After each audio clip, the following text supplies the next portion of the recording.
Halo semuanya, perkenalkan nama saya Evelina Tania, absen 6, dan juga teman saya, Kesil Stelora, absen 16. Pada hari ini kami akan membahas mengenai teori Yunan. Pada kesempatan kali ini kami akan membahas mengenai 4 hal.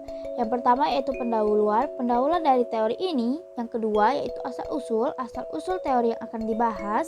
Yang ketiga, bukti-bukti yang berupa bukti pendukung dan yang tidak mendukung. Dan juga yang terakhir yaitu gelombang, yang berisikan 3 gelombang dari teori Yunan. Yang pertama yaitu pendahuluan.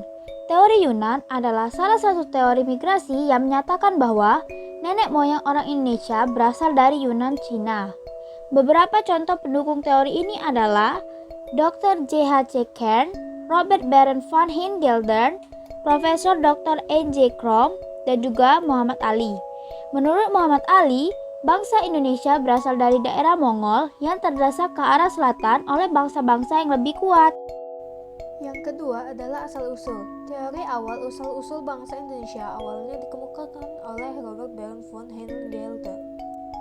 Berdasarkan kajian mendalam atas kebudayaan megalitik di Asia Tenggara dan beberapa wilayah di bagian Pasifik, disimpulkan bahwa dahulu kala terjadi migrasi bergelombang dari Asia Utara ke Asia Selatan dan beberapa wilayah lainnya yang kemudian disebut wilayah Austronesia.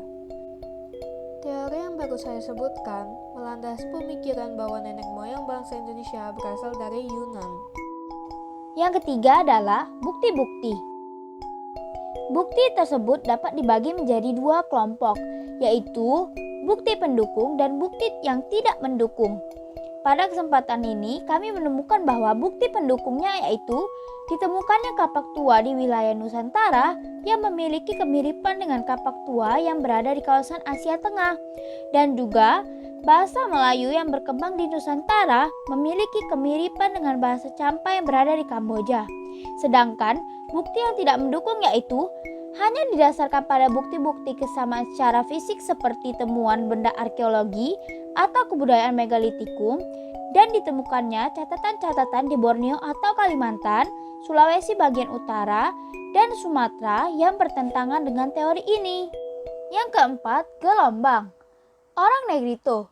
Orang Negrito diperkirakan datang ke Indonesia sejak 1000 sebelum Masehi, yang membuat mereka menjadi penduduk paling awal di Kepulauan Nusantara.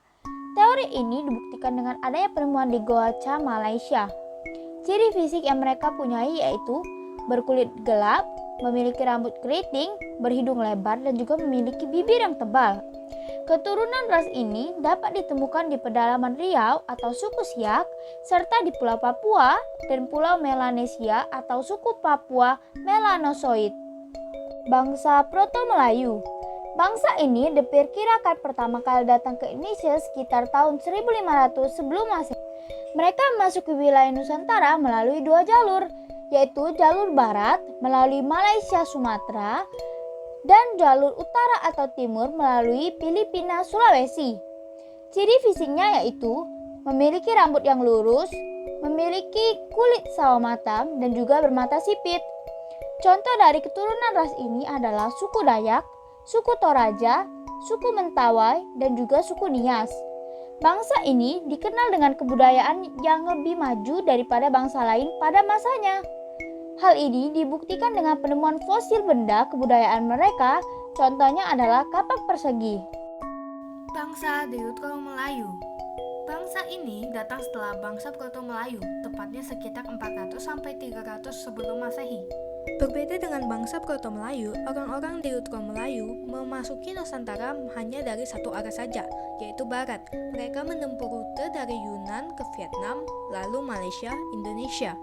Bangsa yang satu ini lebih maju dibandingkan bangsa Proto-Melayu, karena mereka sudah dapat membuat benda-benda dari logam seperti perunggu. Dan kerennya lagi, mereka juga bisa membuat benda dari batu besar seperti dolmen, sarkofagus, dan lainnya.